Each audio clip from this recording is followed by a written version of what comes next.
Once again, I'm back to talk about Secret Invasion. As promised, I just really want to talk about the story itself. Now, I know there are some out there who know the original Secret Invasion comic book story, and I know places like CBR saying that this would have made a better MCU movie.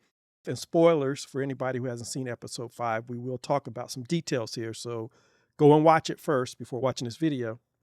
They talk about it would have made a good MCU movie, and that's true. And I actually said myself that I wondered if it started out as a movie concept, but then they changed their mind and decided to turn it into a TV show, and then needed to pad out the first 3 episodes. Because now that we're getting down to episode 5, and as some people have pointed out, nothing has really happened.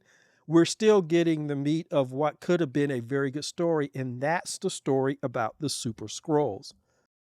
Again, we're being told all these things at the last minute, but we spent the first 3 episodes and not really doing anything. You had Gravik, who was trying to start World War III, even though he knows he does not have all the Super Scroll elements that he needs. He needs the Avengers' power in order to start World War III and also defeat any heroes that come at him.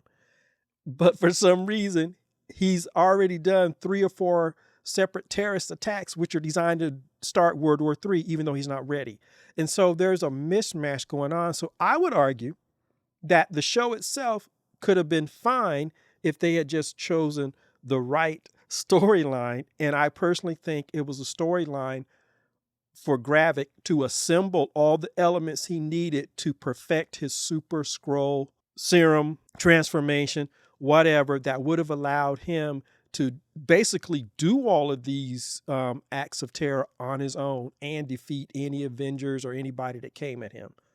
I mentioned before that I work with new writers, I teach writers, I do private consultation, and when they come to me, I help them figure out their story, their characters, where they're going, and just help them really map it out. Because if you really know who your characters are, the story almost basically writes itself in a way.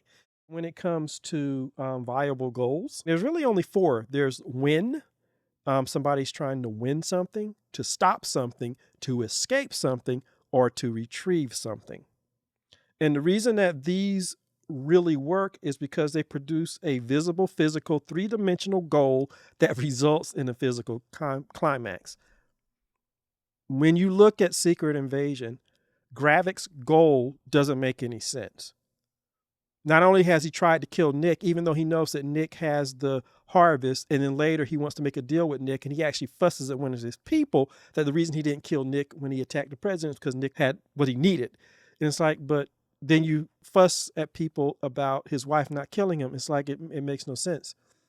But the other thing is, taking over Earth is a large goal. How are you going to do it? Well, you're going to cause World War III. Okay, how are you going to do that? Well, you're going to cause these acts of terror which cause the big powers to attack each other, and because we're Skrulls, we can survive the radiation. But what about the nuclear blast? But that's another story. But that's okay. But what happens if Earth's mightiest heroes come to stop you? Oh, well, I need to be a Super Skrull to take care of that. So really what the show should have been about is you obtaining your Super Skrull ability. And again, all you have to do is look at Marvel. You had a perfect example in Infinity War. Thanos wanted to get rid of half of life in the universe. That's a huge goal. But how did he do it? Well, he needs the Infinity Stones. Okay, that's fine. But what does that do? Well, he's going to put them on his gauntlet, and when he has all 6 of them, he can snap his fingers, and he can wipe away half of life in the universe. Okay, now that's specific. And he doesn't have them, and he's on a quest to personally get them. That is your story in the Infinity War movie.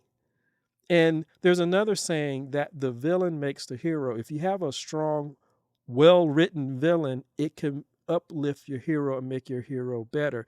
If your villain has a clear goal, then it forces your hero to have a clear goal. Thanos had a clear goal. We are told that at the very beginning, when we're giving that little 3-dimensional PowerPoint presentation, and Tony Stark is learning what the Infinity Stones do and what Thanos will do with them, and Bruce Banner is there to tell him that. And that gives your heroes a clear, visible goal. They have to stop Thanos from retrieving the stones.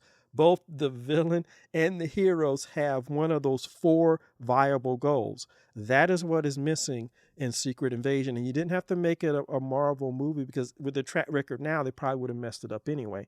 The show could work if you had focused on the real interesting thing. And the most fascinating thing about it is the Skrulls becoming super Skrulls and using powers from other characters in the MCU that we've already seen.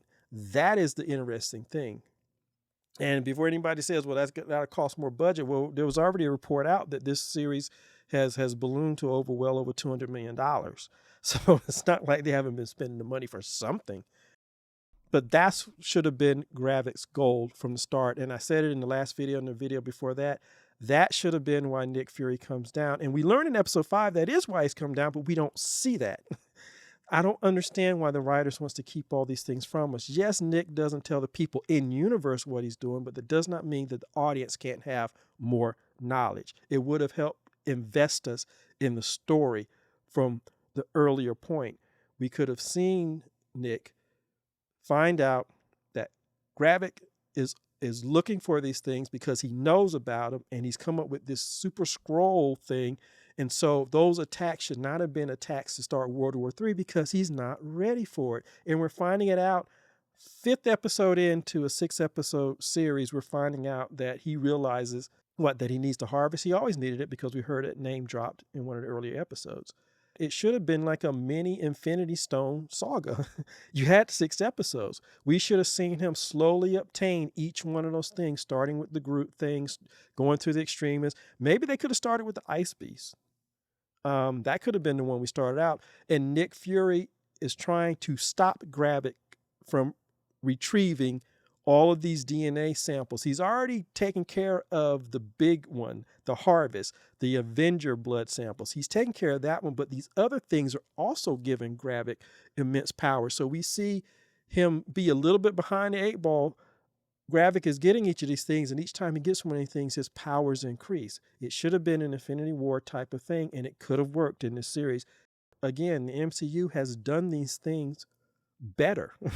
You don't have to go outside of the MCU to see good examples of it. Those 4 viable goals for a protagonist and a villain is win, stop, escape, and retrieve. The show should have been about Gravik trying to retrieve, and he really is doing that. So I don't understand why they threw in all these other terrorist attacks where he's trying to cause World War III when he clearly isn't ready for it. It's like, did the writers talk to each other on these things? And it really could have been a better show, because that formula works. It works in American cinema, and it worked for the MCU. Anyway, those are my 2 cents on the story. Again, I don't feel like they should have done it as a movie, because they probably would have messed that up too. They had more than enough time to do it as a TV show, and it could have been much, much better. Oh, by the way, I almost forgot my update to the Nick Fury Shade Parade. In episode 5, I was absolutely shocked that Gaia did not go in on Nick Fury like everybody else did. But instead, when Nick Fury's on the plane after his talk with Gravik, we have this unknown guy come up and basically throw shade at Nick Fury. I don't know who he is. At first, I thought maybe he was the guy from the Black Widow movie, the one that Black Widow kept putting into the friend zone. But I don't think he is, because that guy in the movie didn't have an accent, and I think this guy does. So I don't know who this clown is. But anyway, he's going to get added to the board of the Nick Fury Shade Parade. And kudos to Gaia for not going in on Nick. But then we have one more episode, so who knows? She just might do it next time.